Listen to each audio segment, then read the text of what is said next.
Bonjour à toutes et tous ceux qui nous ont déjà rejoints et au fur et à mesure, on admettra automatiquement Sébastien Guggen, qui est le délégué qui m'accompagne pour l'organisation de cette session pour la région Hauts-de-France, gérera les admissions et la file d'attente au fur et à mesure de ceux qui nous rejoindront progressivement. Donc, merci à toutes et tous. Donc, ce webinaire pour lequel nous avons eu beaucoup de questions en amont de parents ou de professionnels sur effectivement la gestion du patrimoine et la protection du patrimoine des personnes en situation de handicap. Je rappelle que l'UNAPI Hauts-de-France, vous le savez, c'est une instance territoriale de coordination qui regroupe et rend des services à ses 35 associations membres, c'est plus de 400 établissements et services.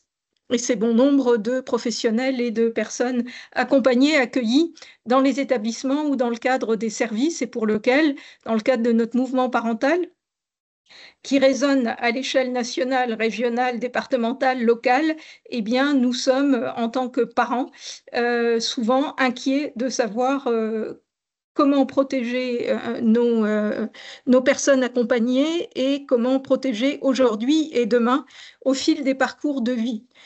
Alors, on débute cette rentrée 2024 post-congé estivaux avec la CARAC et on remercie Madame Dutour pour sa présentation à venir et pour sa participation. La CARAC qui a un partenariat important avec l'UNAPI déjà au niveau national et qui a organisé donc cet événement important qui est spécialement conçu pour les familles, les aidants et toutes les personnes qui sont concernées par la protection du patrimoine des personnes en situation de handicap. Je vais laisser la place maintenant à Madame Dutour pour adresser, parmi toutes les questions que soulève la question de la gestion et de la protection du patrimoine d'une personne handicapée, quelles sont les aides sociales disponibles, comment assurer la sécurité financière de la personne à long terme et quelles sont les meilleures pratiques pour transmettre un patrimoine en toute sérénité. Voilà, merci Madame Dutour et je vous laisse prendre la parole. Merci beaucoup Madame Cerisier de cette belle introduction. Donc moi, comme l'a indiqué Madame Cerisier, je suis Sabrina Dutour, chargée de partenariat à la CARAC. Je serai accompagnée aujourd'hui donc de Djamila Serrani, ma collègue. Je suis aussi également accompagnée de Jérémy Dailly et Dimitri Level, qui sont vos correspondants locaux, qui sont basés dans les Hauts-de-France. Donc, qui est la CARAC? Alors, la CARAC est une entreprise mutualiste. On dit souvent mutuelle CARAC, mais nous, on ne fait pas de mutuelle santé. On est une mutuelle d'épargne, de retraite et de prévoyance qui a fêté ses 100 ans cette année.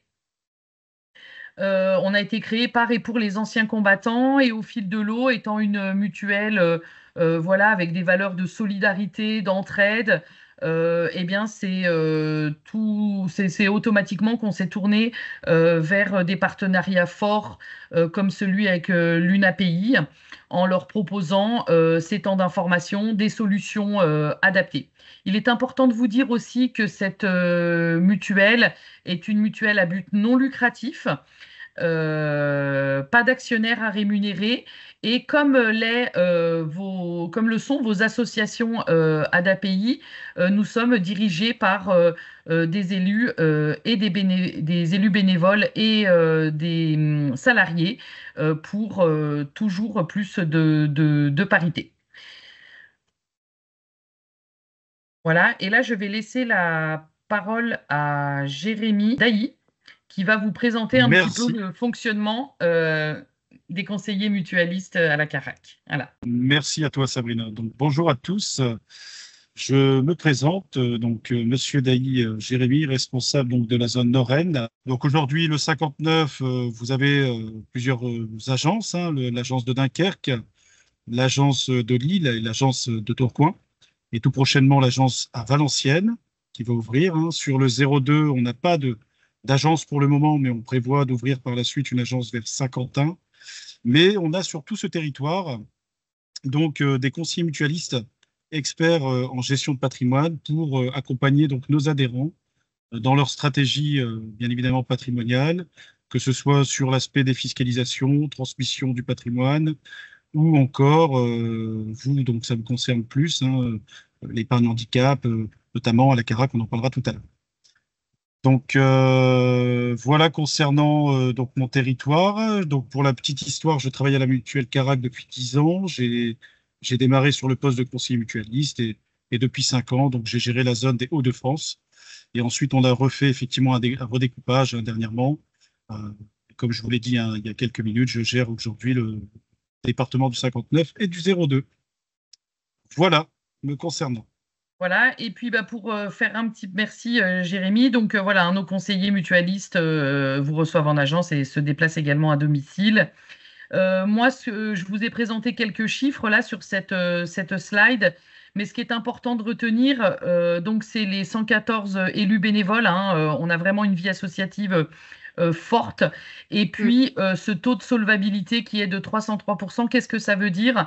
Ça veut dire que voilà, on est solide financièrement et que si vous nous confiez votre argent, ce sera en toute sécurité. Sachez que la réglementation impose 100%, donc on va vraiment au-delà. Le partenariat avec l'UNAPI existe depuis 2012 et depuis 2019, il a pris une autre dimension puisque on propose une option solidaire sur la plupart de nos contrats d'épargne. Qui permet à chacun de nos adhérents, lorsqu'ils font un versement, de faire un don de 1% de leur versement vers une de nos associations solidaires, dont l'UNAPI, qui en fait partie. Et pour information, avec notre partenaire Tikeo, depuis 2020, 99 767 euros ont pu être versés à l'UNAPI grâce à ces dons faits par nos adhérents. Merci pour ce chiffre très précis, Jamila. Donc, sur ce temps d'échange, on a à cœur de répondre à certaines de vos questions que vous vous posez, hein. Je préfère ne pas épargner de peur que le département récupère le capital. Je suis parent d'un enfant en situation de handicap. Je souhaite préparer la transmission de mon patrimoine pour le protéger. Comment faire? Les avantages de l'épargne handicap. Comment préserver mes aides sociales tout en épargnant?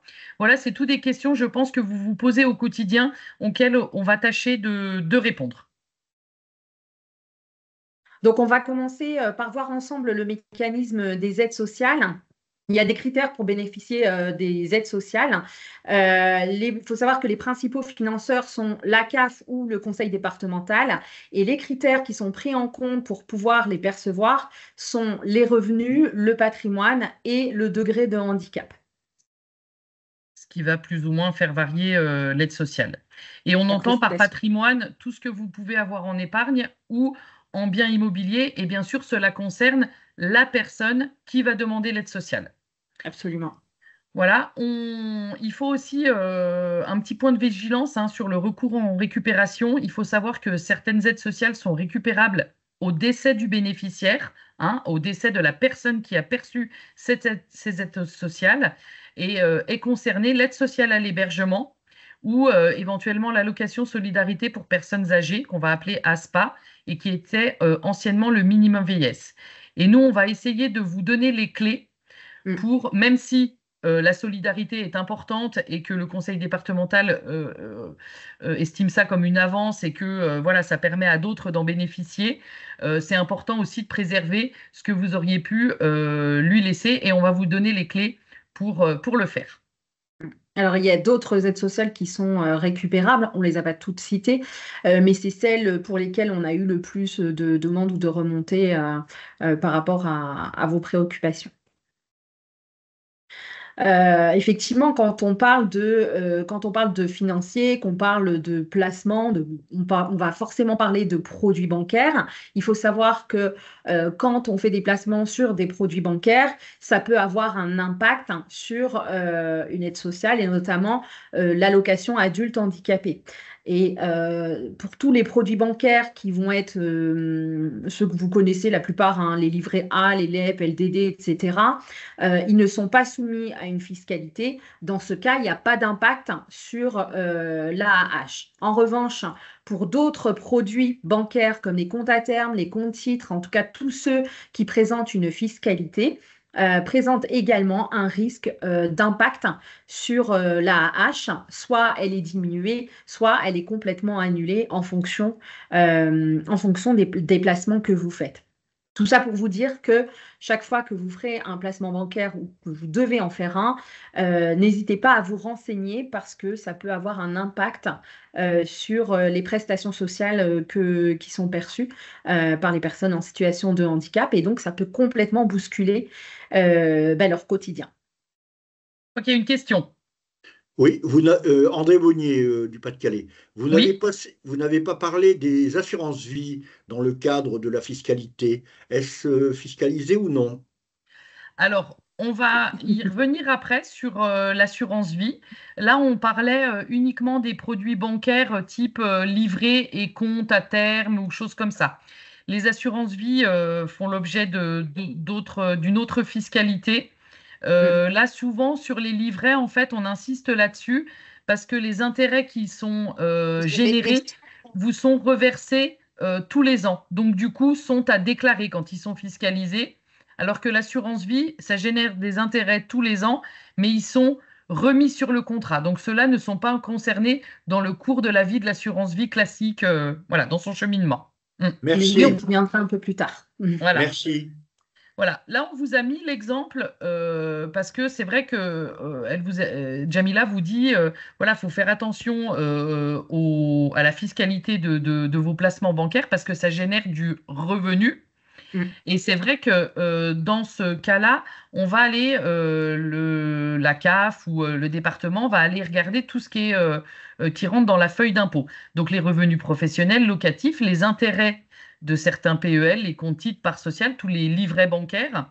Et c'est vrai que, par exemple, là, on a pris l'exemple d'un PEL qui datait de 2018 parce que la fiscalité des PEL est fonction de la date d'ouverture. Ça va générer de la fiscalité, ça va faire baisser donc du coup l'allocation adulte handicapé.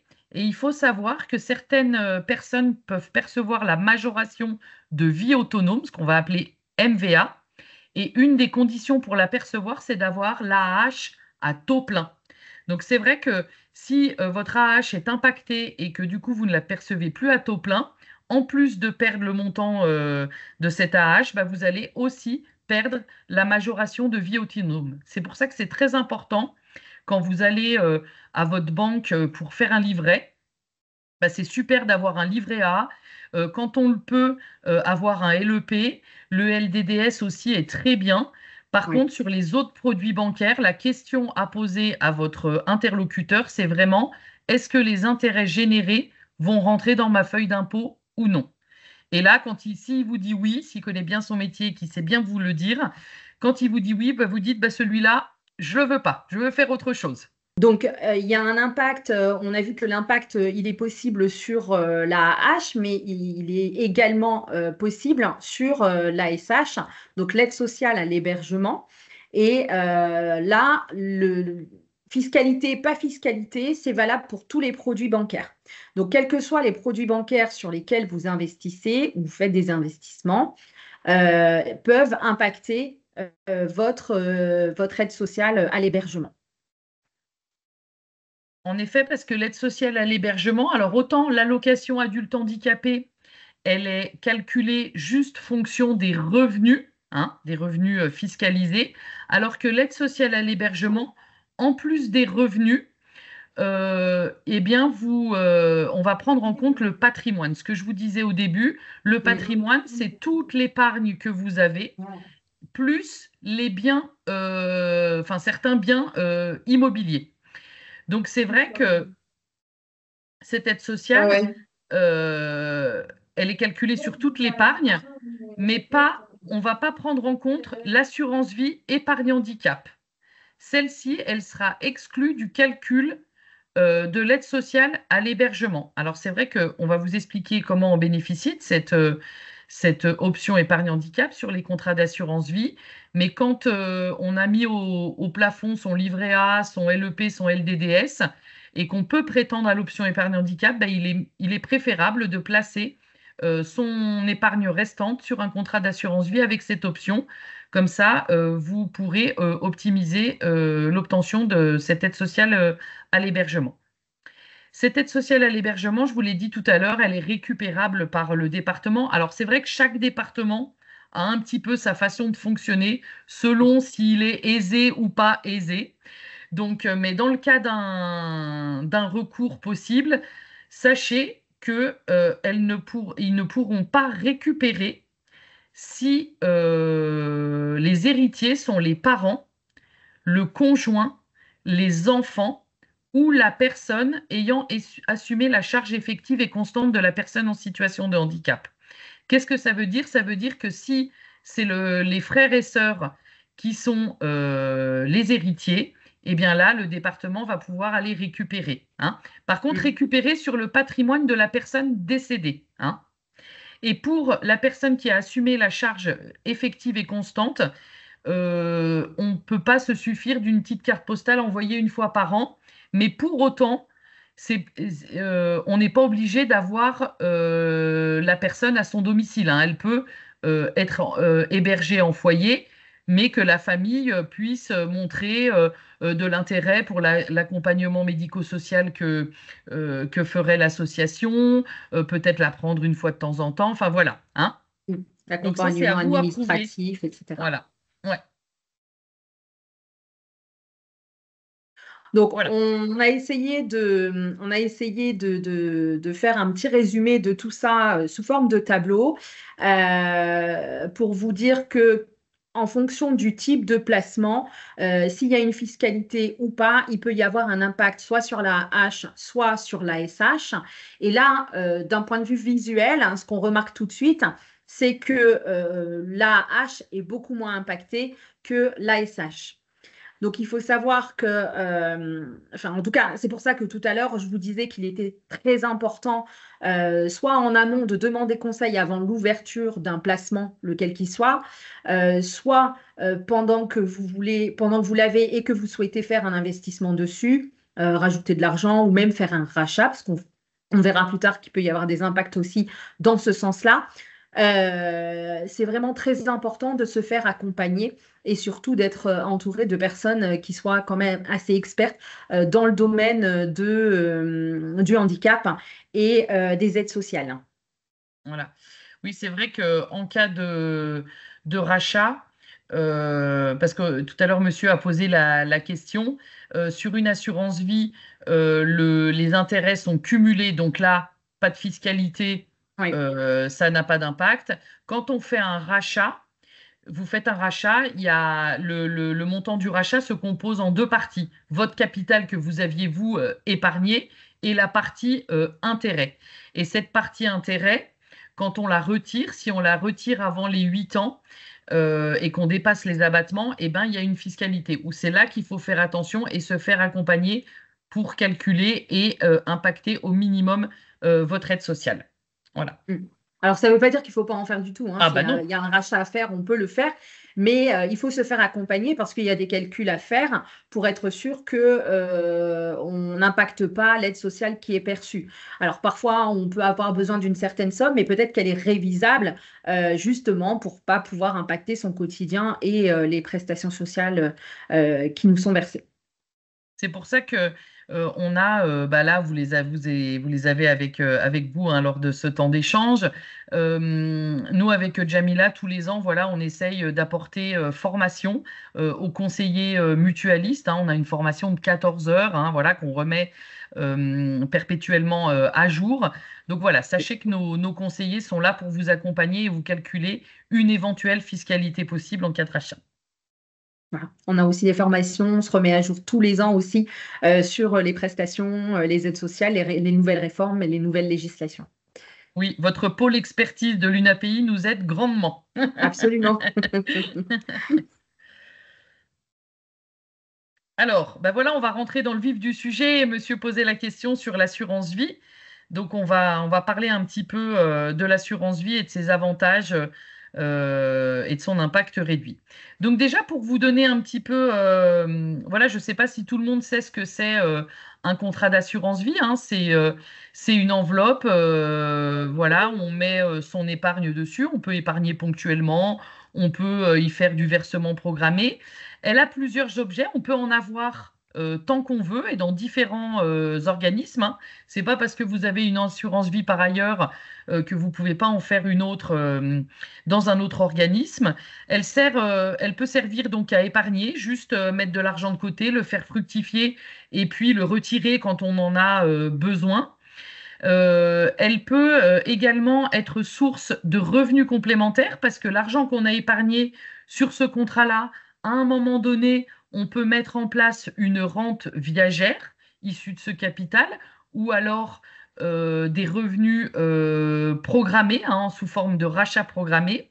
Et c'est aussi un outil très avantageux en termes de transmission puisque l'assurance vie fait bénéficier aux personnes qu'on aura désignées comme bénéficiaires sur son contrat d'abattements jusqu'à 152 500 € quand on a fait les versements avant 70 ans et 30 500 au-delà.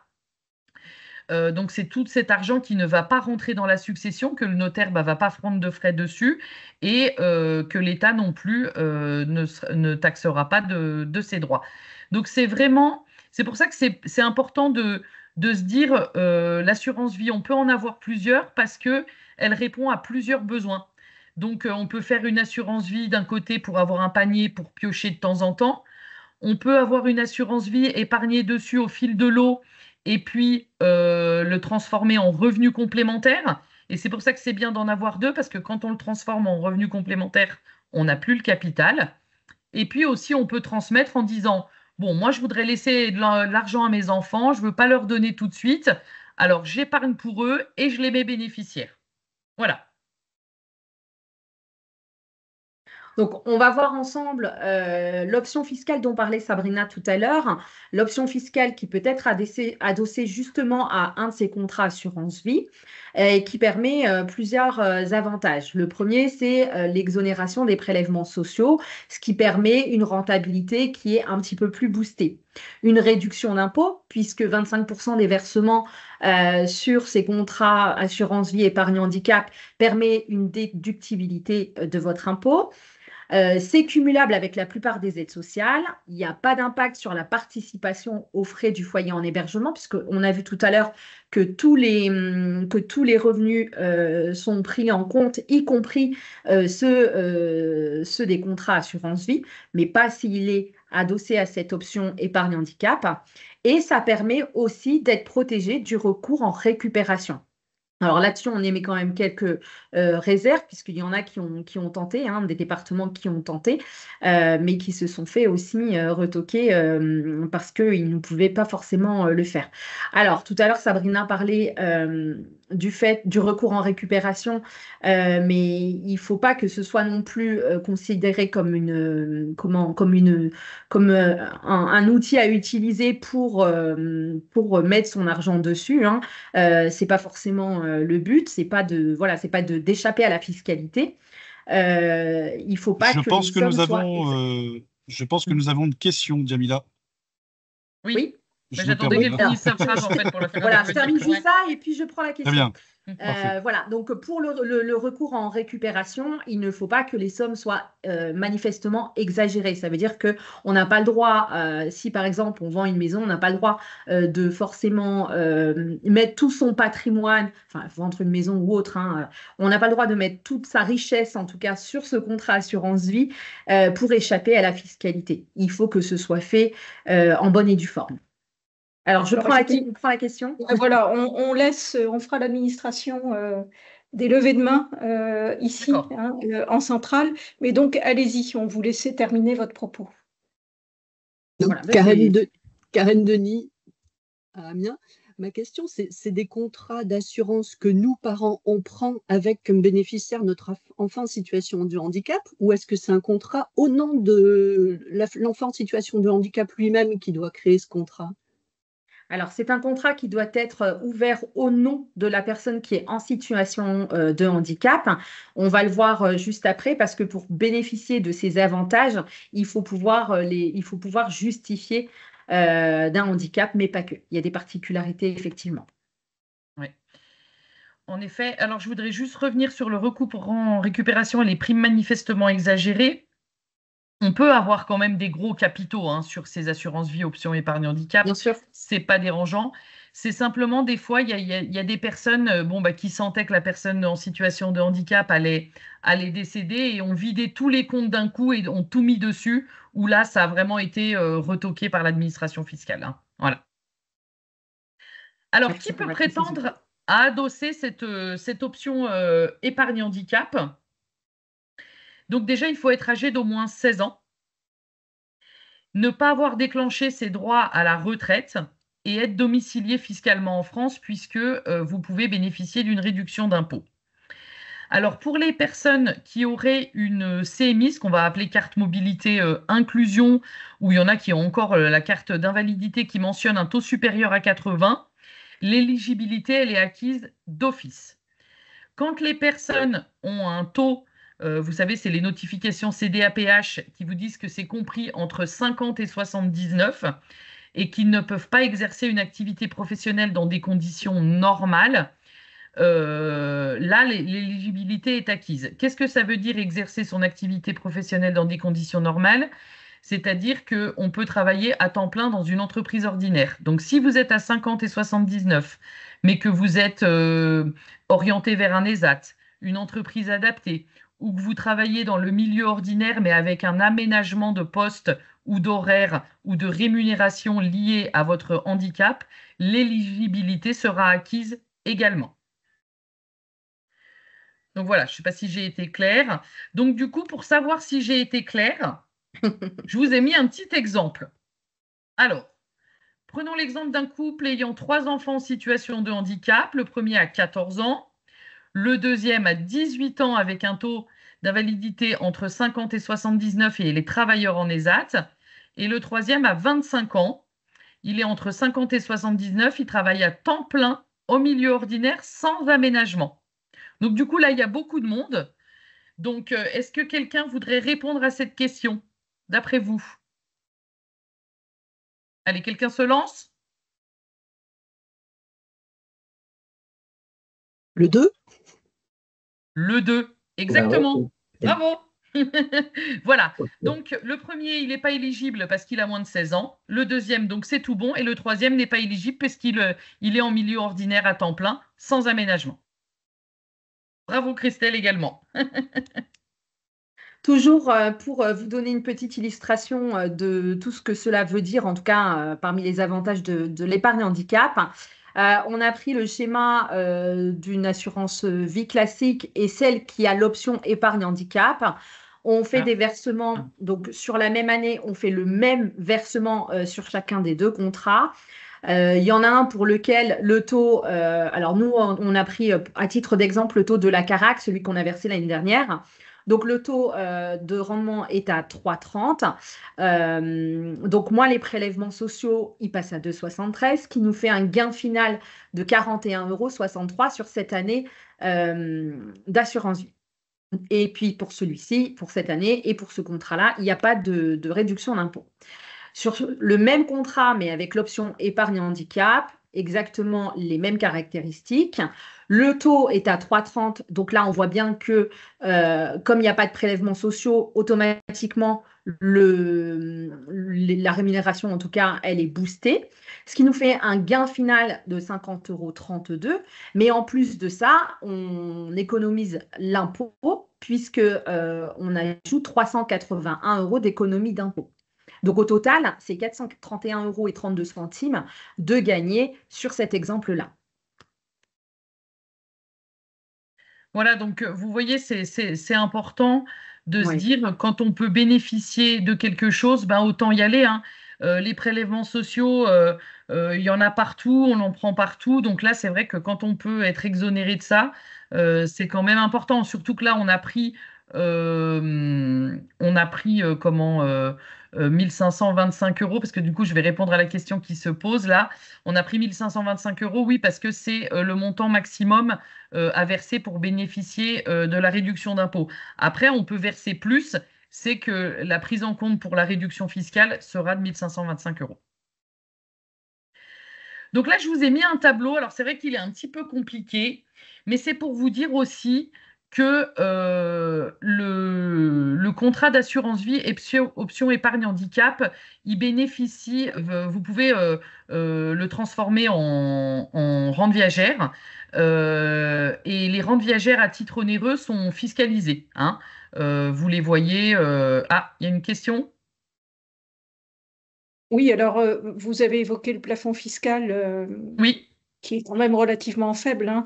oui, Attention, entre le moment où vous contractualisez et la durée de vie, sur la durée, effectivement, on peut avoir une progression, un effet exponentiel des montants oui, inversés pour garantir un même niveau de capital qui peuvent arriver à des sommes quand même très, très significatives. Ouais. oui.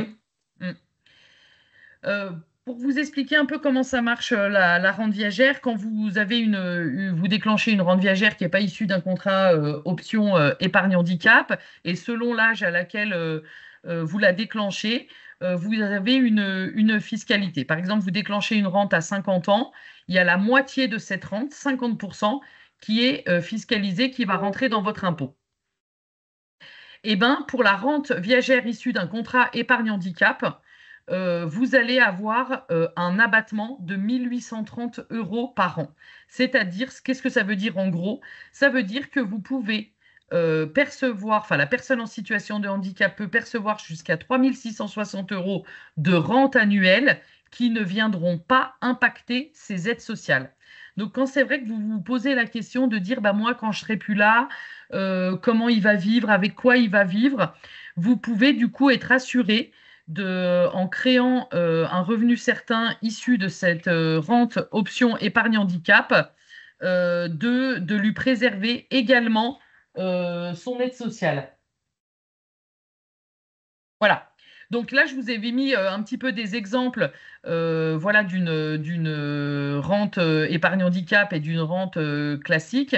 Et vous voyez que la part imposable sur une rente issue d'une assurance vie classique, bah, c'est 550. Et pour une assurance vie option épargne handicap, bah, du coup, on ne retient rien puisque elle bénéficie de l'abattement. Donc c'est vrai que vraiment, ça peut vraiment être un bon complément de revenus certains avec l'aide sociale. On a pris une autre illustration pour expliquer comment on peut préserver la situation, le patrimoine, pardon, d'un enfant en situation de handicap parmi une fratrie. Là, dans l'exemple, on a un premier enfant qui a 25 ans, qui est un garçon et qui poursuit des études de médecine, une fille qui a 16 ans et qui passe son CAP en boulangerie, un deuxième garçon qui, lui, a 23 ans et espère à moyen terme pouvoir travailler en milieu ordinaire. De par sa situation, il est éligible à l'épargne handicap. Donc là, on va voir comment organiser le patrimoine pour assurer l'avenir de chacun de nos enfants en les soutenant dans leurs projets et en faisant en sorte que ça n'impacte pas les aides sociales qui sont perçues pour notre enfant en situation de handicap. Donc voilà, donc c'est vrai qu'une succession, on peut la laisser venir et pas s'en occuper, ou on peut essayer d'agir.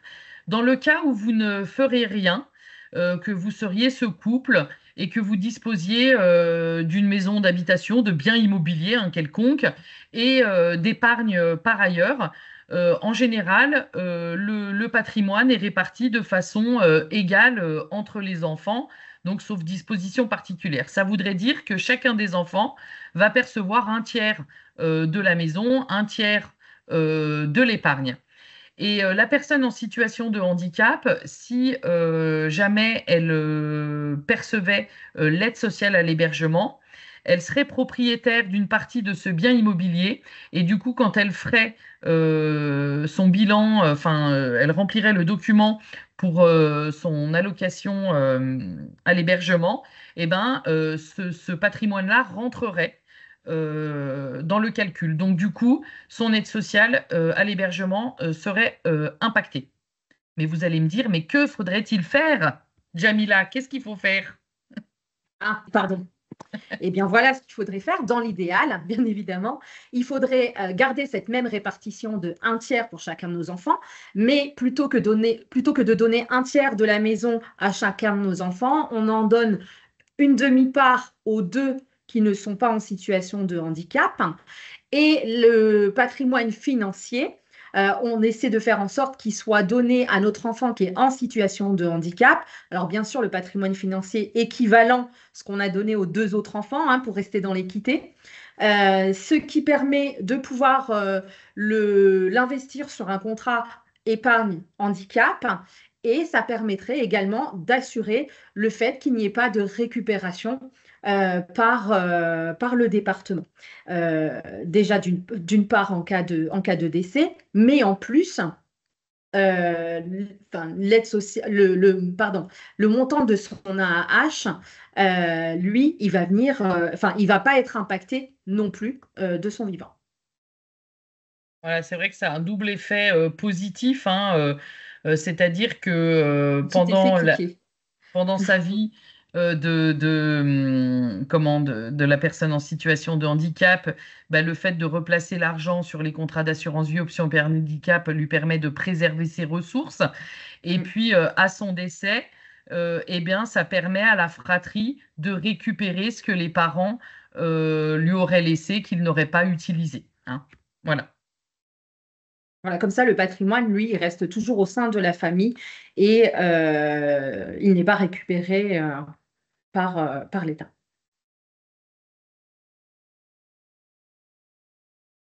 Alors là, il y a une remarque en ligne de Monsieur Lambret. Cela s'organise tant par succession que par donation-partage du vivant des parents. Oui. L'essentiel, c'est d'anticiper, j'ai envie de dire. Absolument. Oui. C'est de prévoir, c'est d'anticiper, de se faire accompagner. C'est vrai que là, comme je vous l'ai dit en introduction, hein, ça, on le voit peut-être. Alors, au niveau de l'arbitrage de l'épargne, si c'est sur des contrats d'assurance vie, on peut le voir avec son conseiller. Mais après, pour ce qui est le partage des biens immobiliers ou autres, c'est vrai que ça, on va aller se tourner vers un notaire. Voilà, en organisant soit une donation-partage du vivant, soit en mettant à jour son testament. Alors, il y a une deuxième remarque pour le cas où un parent a uniquement un enfant en situation de handicap, c'est un enfant unique. Que faire pour l'habitation? Voilà. Alors, c'est vrai que quand il y a qu'un seul enfant, forcément, on est dans sa maison, on n'a pas envie de la vendre. C'est vrai qu'il faut, ça dépend après s'il y a une mesure de protection ou pas, mais c'est vrai que anticiper là dans ce cas-là, c'est de se dire, nous, quand on va décéder, qui va s'occuper de vendre au plus vite cette maison s'il ne souhaite pas rester vivre dedans, hein, bien évidemment, parce que là, on dit que ça impacte l'aide sociale à l'hébergement, ça sous-entend qu'il est hébergé en foyer. Donc c'est vrai que si cette personne-là est en capacité de rester dans la maison, il n'y a pas de sujet, mais c'est vrai que s'il n'est pas en capacité, c'est soit à cette personne-là de pouvoir vendre le bien, et s'il n'est pas en capacité, de prévoir qui va gérer une mesure de protection et l'accompagner dans la vente de ce bien immobilier en tous les cas. Voilà. Il faudra peut-être creuser un petit peu cette question. Il y a Madame Corbière qui avait une question, qui a levé la main. Oui, bonsoir. Oui. Vous m'entendez? Oui. Oui. Merci. Voilà, moi, en fait, je voulais poser la question par rapport aux bénéficiaires de l'assurance vie épargne handicap, parce que, au départ, moi, je suis la sœur de mon petit frère, donc je suis tutrice. Oui. Et donc, je suis obligée de demander à la juge pour ouvrir une assurance vie épargne handicap. Oui. Ça, on m'a donné l'information. Par contre, je voulais savoir justement, dans ces cas-là, pour l'assurance vie épargne handicap, les bénéficiaires, on peut, mon petit frère a le droit de mettre qui exactement, ou est-ce que c'est obligatoirement à tous les frères et sœurs? Alors là, ça va être comme les départements. Les juges, c'est souvent un problème de personne. Souvent, c'est vrai que, alors, il fut un temps où systématiquement, en cas de tutelle, c'était la clause standard mes héritiers. Alors après, je ne sais pas, si vous avez encore vos parents, si votre frère a des enfants, enfin, ou voilà. Mais c'est vrai que souvent, ils obligeaient à mettre la clause standard, mes héritiers légaux, voilà. Et maintenant, c'est vrai que quand c'est motivé, on peut proposer une clause bénéficiaire tant qu'il n'y a pas conflit d'intérêt. C'est-à-dire que si c'était vous, la bénéficiaire de ce contrat assurance Non, vie, bah là, c'est pas le but, puisque c'est moi qui m'occupe de mon petit frère oui, entièrement. mais Donc, après, je comprends très bien que ça sera pas moi, ça c'est clair. Alors, en fait, j'ai envie de dire ça dépend. Parce que c'est vrai que si, par exemple, c'est un frère qui s'occupe et qui en a plusieurs, bah, le juge va vouloir que ça soit réparti équitablement. Si vous êtes seul et que vous êtes la seule héritière, il n'y a pas de raison que ce ne soit pas vous. Vous voyez? Oui, C'est moi, c'était vraiment... plus, excusez-moi, bon, la juge est au courant, mais c'est plus dans le fait que bah, moi, j'ai plusieurs frères et sœurs. Oui, ben voilà. Mais bon, le problème, c'est que la juge le sait très bien. C'est pour ça que c'est moi la tutrice. En fait, les autres frères et sœurs ne s'occupent pas du tout de mon petit frère. Je suis la seule qui gère entièrement tous ces papiers, etc. Je le prends le week-end, etc. Vous voyez. Non, mais après, là, pour autant, quand il y a plusieurs frères et sœurs, à mon avis, voilà. Après, vous pouvez demander et motiver votre souhait. Filleule, par exemple, des choses comme ça. Il y a une filleule, mon petit frère. Donc, oui, voilà. Après, je peux peut-être demander à la juge si elle veut bien la mettre en bénéficiaire, des choses comme ça.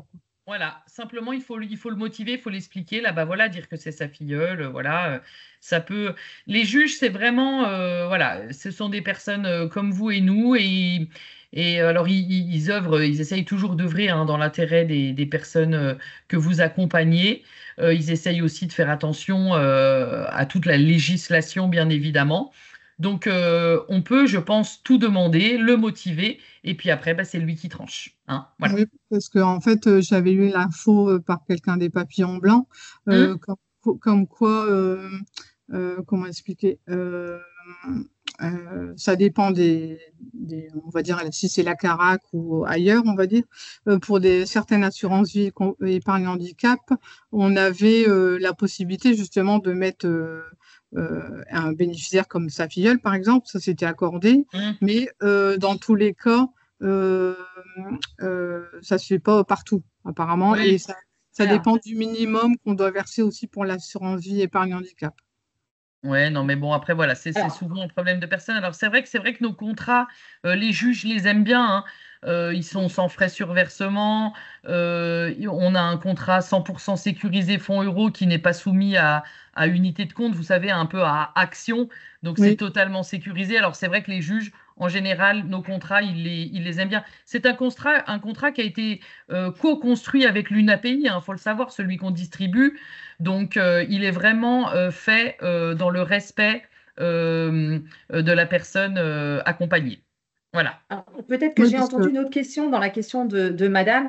Est-ce que votre question, Madame, c'était de savoir si nos contrats, enfin si les contrats assurance vie qu'on proposait proposaient également une désignation de bénéficiaire libre pour laquelle on pourrait nommer une personne en particulier, ou est-ce qu'on n'a que des désignations de bénéficiaires standards qui diraient mes héritiers?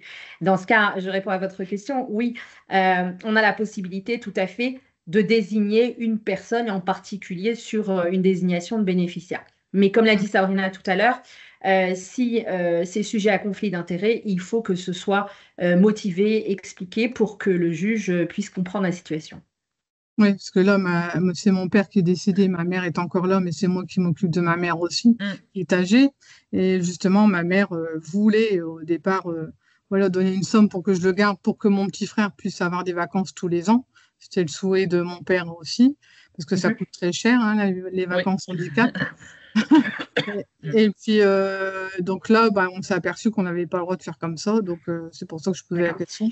Ce que je vous propose, Madame Corbière, ce que je vous propose pour qu'on avance un petit peu, sinon on ne va pas être dans des temps impartis, parce que votre cas a l'air de faire l'objet d'un cas très particulier, et puis aussi par souci de confidentialité, c'est qu'on en reparle à la fin de notre intervention pour qu'éventuellement on puisse se rencontrer et puis en parler. Oui, parce qu'après, je ne sais pas si vous allez parler, parce que après, je pense que tout ce qui est... Non, là, ça va concerner la juge, c'est tout ce qui est habilitation familiale. Ah, les mesures de protection, non, on n'a pas prévu Oui. sur ce temps d'échange-là. Alors, pas sur le temps d'échange, mais on est tout à fait habilité à oui. vous accompagner aussi là-dessus. Hein, donc, vous inquiétez Oui, pas. tout à fait. On pourra en Alors, rediscuter. simplement, voilà, Ouais. ce qu'on proposera, je me permets d'intervenir pour remettre un petit peu, parce que le temps est contraint. Pour les réponses qui ne seraient pas... Alors, Sébastien qui ouvre son portable en même temps. Pour les réponses qui ne seraient pas apportées en séance, on vous donnera à toutes les personnes participantes aujourd'hui une adresse générique à qui vous pourrez, donc c'est Vita derrière, vous pourrez adresser vos questions, on les étudiera et puis on verra avec la CARAC si ça donne matière à une deuxième session ou si on vous met en relation pour que vous ayez les réponses, en tout cas aux questions qui ne seraient pas répondues aujourd'hui. Ouais. Et je crois qu'il y a tout à l'heure, il y a une remarque de Monsieur Lambret sur la question, quand on a une personne, un enfant unique en situation de handicap, d'insérer un exécuteur testamentaire, pour donner l'instruction de vendre le bien. Oui. Donc ça, c'est des questions que voilà, qu'on peut aussi adresser. Et puis là, je crois qu'il y a Monsieur Caron ou Madame Caron qui a levé la main. Donc je vous donne la parole. Oui, merci. Bonsoir à tous. La question que j'avais, concerne les produits d'assurance vie. Quand on a des produits d'assurance vie ordinaires, est-il possible de les convertir en assurance vie handicap? Oui. Alors, quand on a oui, on peut. Ça s'appelle une requalification. Simplement, il faut qu'au moment de la souscription, la personne soit éligible. Voilà. C'est-à-dire que vous avez rencontré quelqu'un qui vous a fait souscrire une assurance vie pour la personne en situation de handicap, mais elle n'a pas mis l'option. Et pourtant, à ce moment-là, elle pouvait y prétendre. Vous pouvez demander à l'organisme de requalifier le contrat, de mettre l'option et de vous rembourser les prélèvements sociaux demandés. Voilà. Très bien. Merci. Voilà. Alors, attention également, juste, je me permets, pour compléter, c'est que tous les organismes aujourd'hui ne font pas de l'épargne handicap. Donc, effectivement, ce qu'il faut aussi regarder, c'est est-ce que l'assurance vie que vous avez souscrit auprès d'une banque ou auprès d'un assureur, est-ce qu'ils font effectivement aujourd'hui de l'épargne handicap? C'est pas une certitude. Voilà. Tout à fait, exactement. Et si c'est le cas, leur demander pourquoi ils ne vous l'ont pas proposé au moment où vous pouviez en bénéficier, donc au moment de l'ouverture de votre contrat.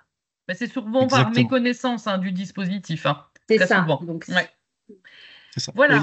Et puis, bien évidemment, il ne faut pas non plus être en retraite. Donc, parfois, j'ai déjà eu des adhérents qui souhaitaient effectivement rajouter cette option au sein de leur contrat. Mais s'ils sont en retraite, ce n'est pas possible. Tout à l'heure, ma collègue vous en a parlé. Absolument. D'accord. Voilà, petit aparté.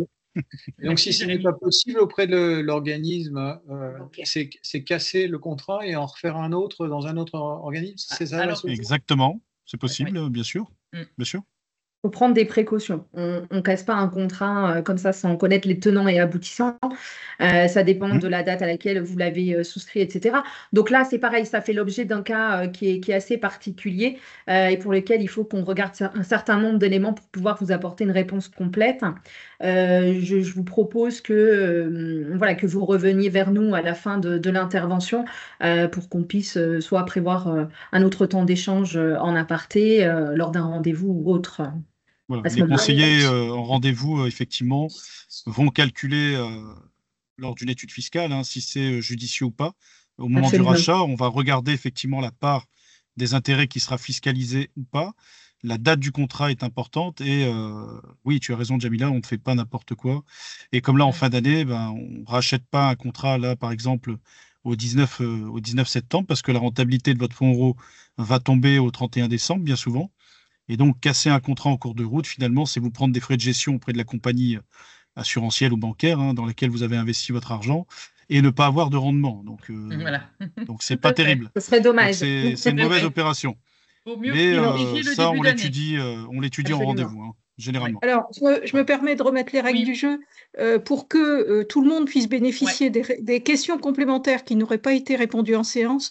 Je viens de vous envoyer dans le chat l'adresse, donc secrétariat@unapihdf.org. Et s'il y a des questions communes, on les adressera à Carac qui jugera la possibilité d'organiser ou non un rendez-vous individuel.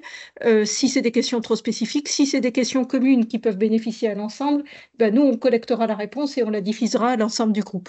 Oui. Voilà, juste pour rappeler les règles du jeu. Sur les questions communes, réaliser un petit document que vous pourrez rediffuser. Exactement. Donc là, une petite info, peut-être que vous le savez déjà. Voilà, on a parlé un petit peu transmission, donation, donation-partage. Voilà, sachez que les personnes en situation de handicap bénéficient d'un abattement supplémentaire. Vous savez, vous pouvez donner tous les 15 ans à vos enfants 100 000 € hors droit de donation. Eh bien, une personne en situation de handicap, elle a 159 325 € supplémentaires de plus de l'abattement qui lui est déjà octroyé. Et il faut savoir que c'est pas soumis à lien de parenté. C'est vrai que souvent on se dit c'est que pour nos enfants, que pour mon enfant en situation de handicap. Voilà, s'il y a un enfant en situation de handicap et que c'est le tonton qui veut lui faire un don, il bénéficie également de cet abattement supplémentaire. Donc voilà, et on peut donner via une assurance vie, bien évidemment, et y adjoindre l'option épargne handicap. Absolument. Voilà. Donc, pour récapituler un petit peu ce qu'on s'est dit depuis le début de notre intervention, il faut choisir les bons placements pour minimiser l'impact sur les aides sociales. Opter pour l'assurance vie avec l'option épargne handicap, c'est un plus et le faire le plus tôt possible. Sélectionner aussi des solutions qui permettent d'obtenir un complément de revenu. Et l'option épargne handicap sur un contrat assurance vie le permet. Bien sûr, il faut aussi se poser des questions comme celles que vous nous avez posées lors de cet échange. Anticiper sa succession, organiser son patrimoine, c'est des choses, en tout cas, desquelles on peut parler lors d'un rendez-vous. Et puis surtout, se faire accompagner par un conseiller professionnel et qui connaît les dispositifs sur les aides sociales, sur l'épargne handicap, les mécanismes et les impacts.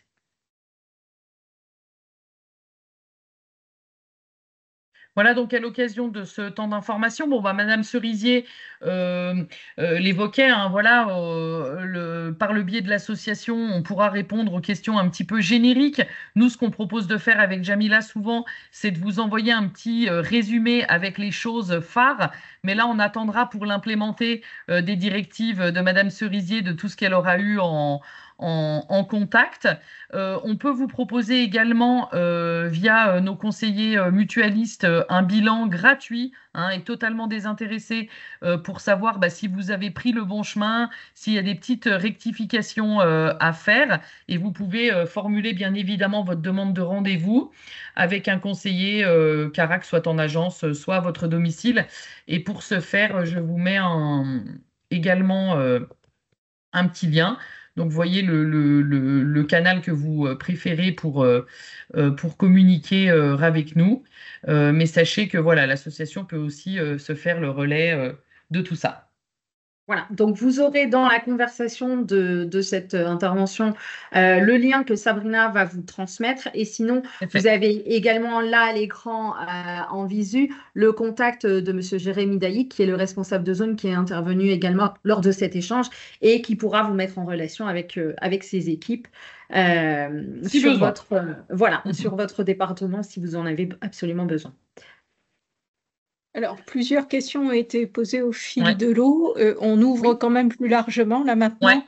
N'hésitez pas, s'il y avait des sujets qui n'avaient pas du tout été adressés, que vous souhaiteriez voir adressés, on n'aura pas aujourd'hui le temps de tous les couvrir, mais au moins qu'on en ait connaissance. N'hésitez pas à intervenir.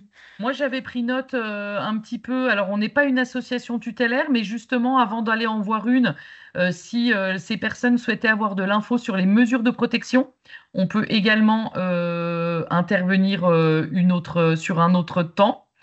Mais bon, vous avez peut-être déjà une association Alors, tutélaire avec laquelle vous travaillez. au sein de Ouais. nos 35 associations membres, on a 4 associations tutélaires. Oh, bah Donc alors, effectivement, formidable. mais effectivement, on réfléchissait à l'idée d'organiser une prochaine session qui serait plus orientée sur les mesures de protection avec leur participation. Ah oui, Donc, bah on ça, pourrait c'est. vous associer au besoin. Ah, Effectivement, On a des pour ateliers faire un ensemble. focus, Ouais. il y a toujours des demandes puisque bah, voilà, il y a des nouveaux adhérents, il y a des parents qui arrivent avec de nouvelles questions. Donc, c'est toujours un sujet qu'on remet régulièrement en partage, mais qui serait ciblé, mesures de protection avec la participation de tout ou partie de nos 4 associations tutélaires. Oui, Très bien. c'est bien que vous en disposiez parce que c'est pas toutes les associations départementales qui en ont. Donc c'est vrai que c'est super. Vous en avez 4, c'est très bien. Absolument. Et la collaboration avec ces associations tutélaires n'est absolument pas dérangeante. On en a déjà fait avec d'autres et ça s'est très bien passé. Donc voilà, il n'y a pas de raison. Il y avait aussi pas mal de questions sur le volet des donations, en tout cas tout ce qui était transmission, succession.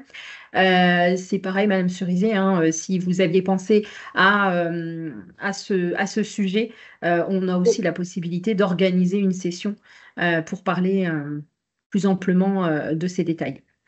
Oui, je pense que voilà, on le prévoira. C'est revenu lors du dernier congrès UNAPI où il y a effectivement plusieurs partenaires, mais c'est toujours des questions qui reviennent à l'ordre du jour. Oui, Alors, oui. il y a une question Il y a une très question. pragmatique là, de Madame Corbière qui demande un petit peu combien de temps entre la constitution du dossier pour l'épargne handicap et la mise en place. Est-ce que c'est rapide? Est-ce qu'il y a des montants Alors, minima? il y aura différentes réponses selon la situation. Donc là, Madame Corbière, est-ce qu'il y a une mesure de protection avec la personne en situation de handicap? Oui, pour moi, je suis tutrice, oui. Oui, c'est la personne qui est Donc c'est intervenue en tout à cas de l'heure. tutelle. Sabrina. Ah oui, Oui. alors pour mettre en place le contrat épargne handicap, et nous bien sûr, on vous aide à remplir la demande de requête en placement.